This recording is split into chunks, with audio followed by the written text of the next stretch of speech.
Hey guys, what's going on? It's Ash here coming at you today in Raid Shadow Legends. Hope this video finds you all doing well. Thank you for joining me today. We're going to go ahead and talk about the best nukers in the game.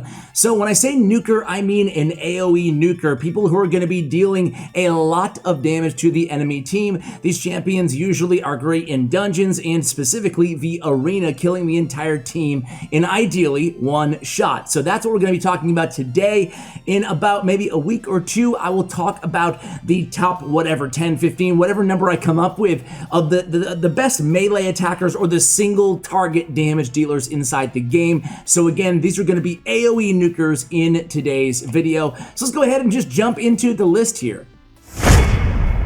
So we're going to start out with one of my favorite champions, my first legendary champion in this game. That's right, the big fella, it's Biggin. Now just a quick side note here, I think that more than half of this list is actually epic champions. That's not me selectively picking and choosing these champions. I just think that there are, overall, obviously there's a lot better legendaries than epic in this game, but in terms of just nukers, AOE nukers, I think there's actually more epics than legendaries as I was kind of, coming up with this list. So Biggin is amazing. You want to build this beast out if you're lucky enough to have him with just a ton of attack percentage, crit damage percentage, and accuracy. Accuracy is very important on your Biggin because not only does he have 3 amazing AoE attacks, he's great in the arena against Rotos because he has multi-hitter attacks such as his A1 and his A3 as well. But anyway, his kit, guys, attacks one enemy, then attacks all enemies one time if the first attack is critical, which it always will be. On his A2, attacks all enemies and then has a 50% chance of placing a stun on his A1. That's really solid on a 3-turn cooldown, and again, really looking for 3-turn cooldowns from all of these champions. That is the holy grail of an AoE nuker. One of two situations.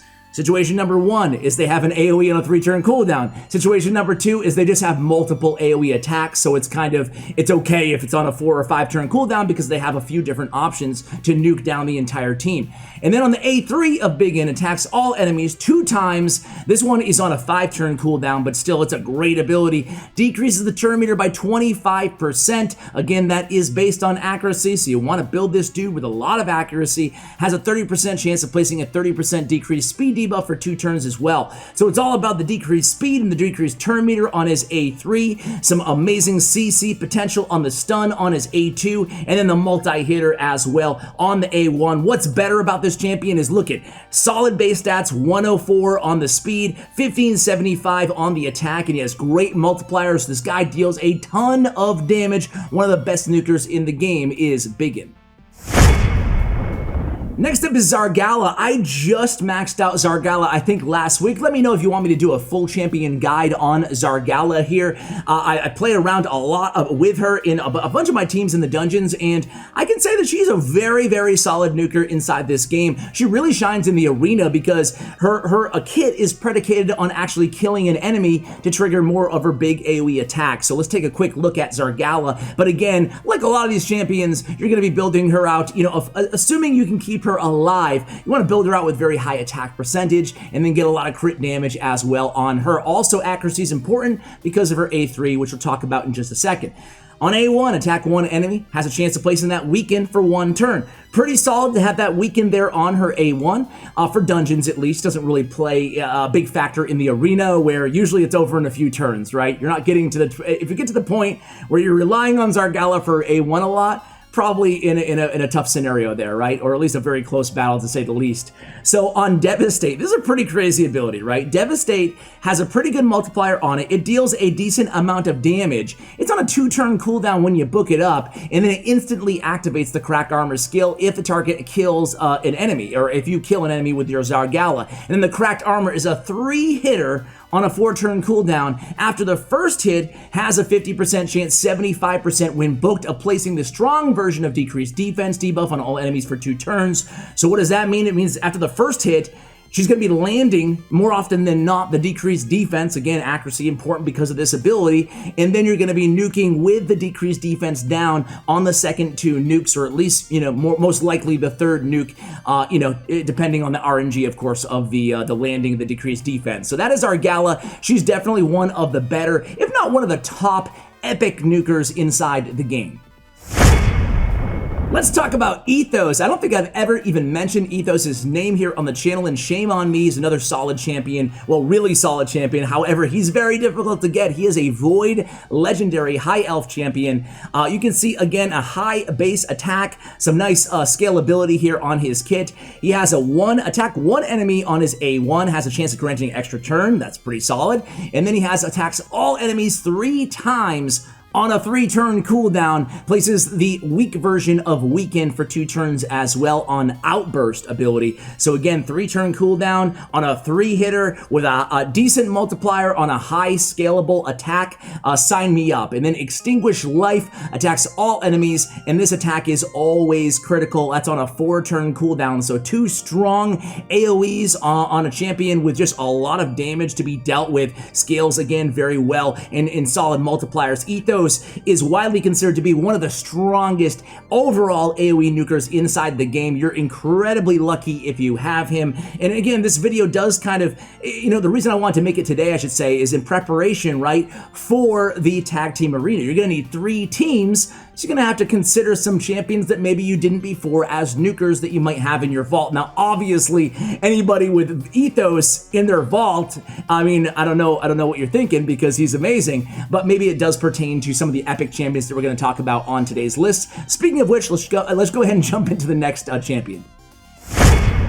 So next up is Lua. Lua, whether you're talking about Dragon, Ice Golem, Spiders, Campaign, she shines pretty much everywhere in the game. There's no bad affinity matchup with Lua because she's Void. So that's really, really solid. If you guys have Lua, consider investing in her. Honestly, I put her right on the cusp of being a top 10 epic champion overall inside this game, and that's saying a lot because there are some amazing epic champions.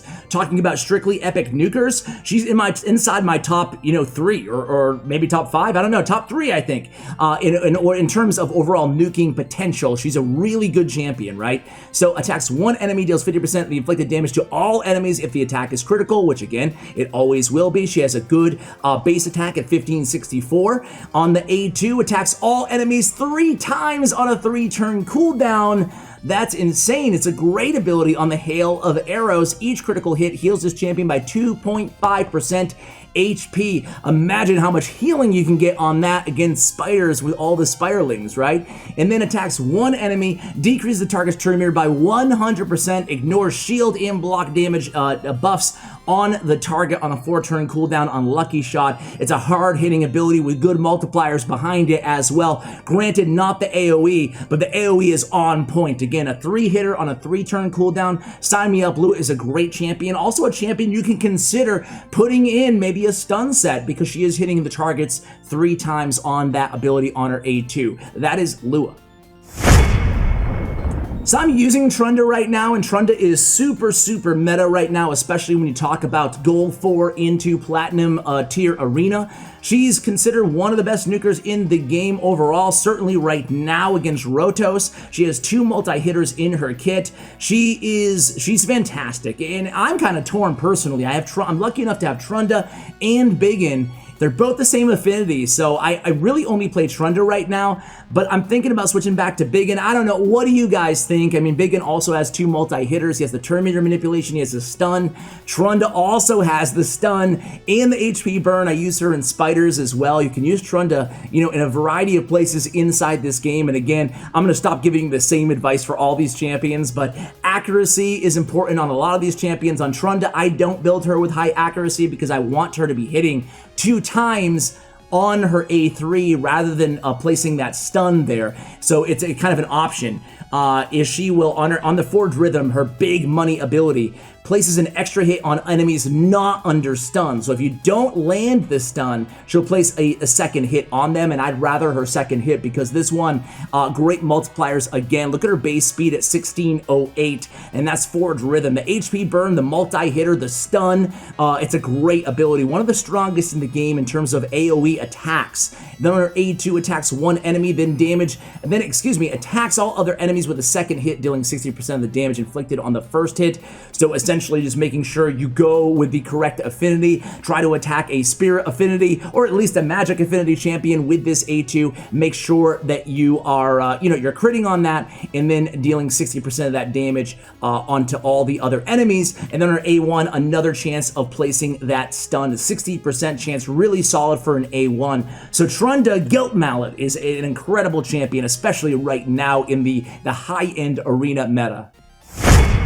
So what more can I say about Seer than I've already said here on the channel? I stand by, I said this at the time and I stand by it now at the time that I made the guide on her, is that no other champion in the game has made this dramatic of an impact on my account than Seer, guys. Seriously, she melts, and I mean melts, waves of minions in all of the dungeons, and we're talking 10 seconds or less. And that's all thanks to the Karma Burn ability. Now, you typically don't see Seer inside the arena when you get to Gold 4 and Platinum, but she is a dungeon. I don't think there's a better dungeon wave nuker inside the entire game. Make sure I collect my thoughts there. But Karma Burn is such an insane ability, guys. Even after the nerf to Seer, she's still the best minion nuker, if you will, inside the game, bar none in my opinion. Removes all buffs from all allies and all enemies. She's dangerous in that regard. You gotta keep her alive. You gotta keep the team alive because you're gonna be stripping away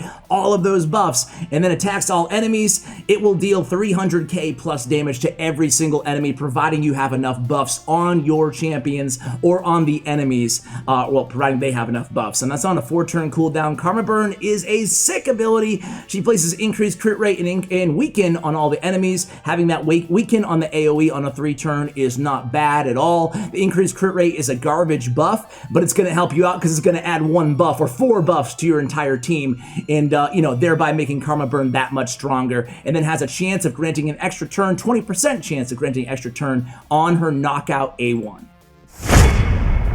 So guys, I wanted to throw a bone to the best campaign farmer in the game because I thought about not including Queen Ava, but then I'm like, dude, if I don't include Queen Ava, bar none, the best campaign farmer inside Raid Shadow Legends, then I wouldn't be doing, a good job as a content creator, basically, because I don't want to penalize her just because she's mainly only used for a campaign, and it's because of this energy drain ability. Now, when I say mainly only used, I'm pertaining more to the end game. Of course, if you're lucky enough to pull Queen Ava just when you're starting out, she's going to be on almost all of your teams, okay? So take everything that I say with a grain of salt. Oftentimes, I kind of make the mistake as a content creator of focusing too much on where I personally am, so I apologize to you guys. I am by no means, the best or the most knowledgeable content creator in Raid Shadow Legends.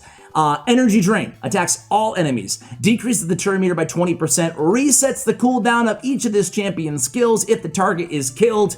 So basically, it's resetting the cooldown of Energy Drain, her A3, every single time she kills an enemy, which is every single time she attacks because she hits hard enough to do so in the campaign. So you're really getting 6-second campaign farms every single time on 12-3 Brutal with Queen Ava. There's no better speed farming champion in the game. I don't even have to talk about the rest of her kit because all she does is energy drain, energy drain, energy drain.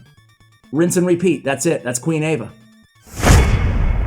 So I'm not gonna spend a lot of time on Skullcrown either because you guys know about Skullcrown. She is one of the most used arena nukers inside the game. She has 2 active abilities, and both of them are AoEs. Obviously, Wave of Souls is on a 1-turn cooldown. It's her A1, has a chance of placing an extra hit if the target has more than 50% HP. And then you see the Corrupting Touch on a 3-turn cooldown, has a chance of placing the Weaken as well, 75% chance. A really, really solid kit here. 2 really hard-hitting AoE attacks, and then she has that pesky unkillable buff that she puts on herself for 1 turn every time her HP drops below 20% on a 4-turn kind of refresh. So that is Skullcrown. She's great inside the arena. She's great as an arena lead, and again, going back to Tag Team Arena, guys, when it is released in the game, you can run her as on maybe your 2nd or your 3rd team, your 1st team, whatever, as the lead, giving you that important speed boost, and she'll keep herself alive. Even if you don't go first, at least she'll be throwing that unkillable on herself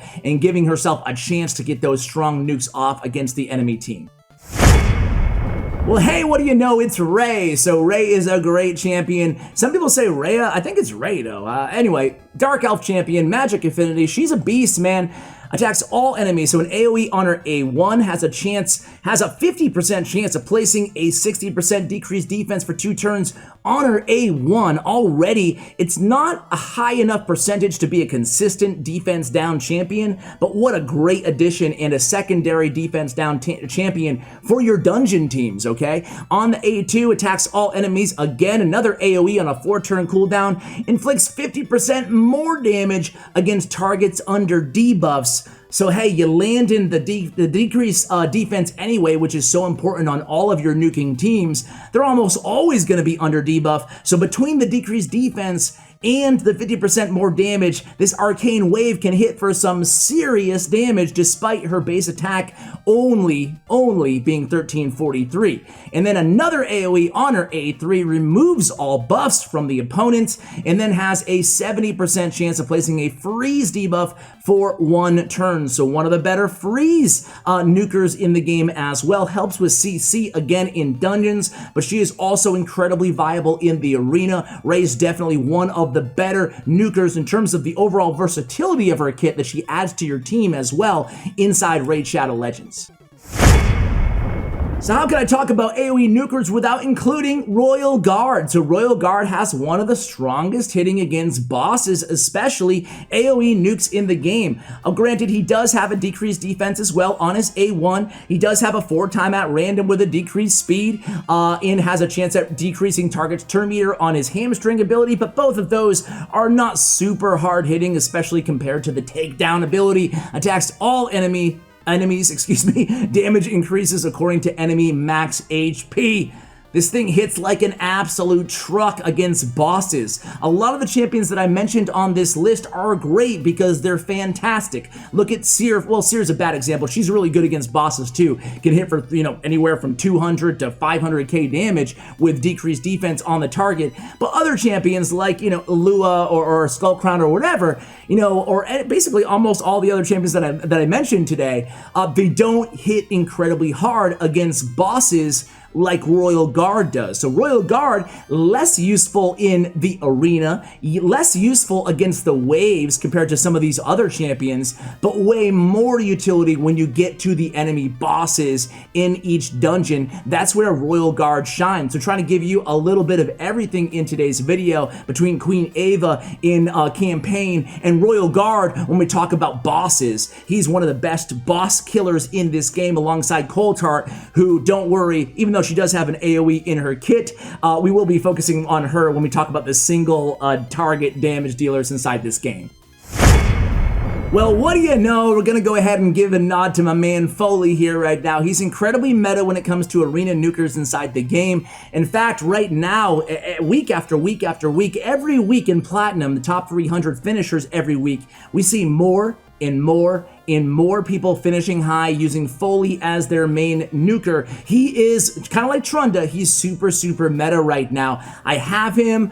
Again, talking about me selfishly for a second here, guys, between Biggin, Tyrande, and Foley, they're all Magic Affinity, and I don't know who to put on my team. I don't know, heck, whether to drop, my debuffer and put 2 of these nukers on my team. Let me know what you think I should do in the comments below, guys. But Sealed Fate attacks all enemies, 4-turn cooldown, but it's an insane ability. Does a lot of damage, great multipliers, high base speed at 105, 1476 on the attack, very healthy defense at 1101 for a damage dealer, for an attack-based champion, and then has the block revive on there as well. Gonna help out against, well, a lot of popular champions right now. Gonna help combat against the Arbiters, revival, against the Siphies, revival inside the game, and against like Tormund, stop him from reincarnating, if if you will. So really solid. Also has a turn meter reduction there on the Sealed Fate ability as well. Has a 4-time at random, makes him pretty much immediately with a 4-timer on his A1 with the decreased defense and the 4-timer on the A2, makes him incredibly viable for Fire Knights as well, albeit the issue being Fire Knight is Force Affinity and he is Magic for Fire Knight 20. So that's unfortunate. Other than that though, Foley can be your main nuker on several dungeon teams, as well as where he really shines again in the arena. Well, hell, I just had to include her, guys. I thought about, originally I was going to make this 12 champions deep, but how could I even, she's not unlike every other AOE champion that we talked about here on the list today, Venus is not a typical nuker, but she does so much that she can almost fill that role. Now, her base attack is really low compared to all the other champions we talked about today at 1090, and she doesn't put out insane damage compared to some of the other champions we talked about, but she has the AOEs. She has 2 AOEs in her kit on a 3-turn here on the A2, has the big version of decreased defense and the weaken on an AOE, and then has a 4-turn attacking all enemies and has the HP burn on the A2. She also has poison on the A1. So listen, again guys, Venus is not going to be throwing out the same numbers as we see from a Biggin, for example, an Ethos, for example, or even a lot of the epics that we mentioned. But her kit is just so insane that I felt like I had to give her the nod here to end out today's video. She's a champion that I definitely wish that I have. Sadly, I do not. So guys, let me know who I forgot in the comments below. I appreciate you guys watching till the very end. Hopefully you, your families, your loved ones are staying safe and healthy out there, physically and mentally. I know here in Boston area where I am based, things are still not even close back to normal, but trying to make the most of my time, trying to meditate, trying to spend extra time with my son, and playing some Raid Shadow Legends. So thank you, Raid, for getting me through these times, and thank you guys for continuing to watch here on the channel. I really appreciate you guys. Thank you, and as always, take care, guys.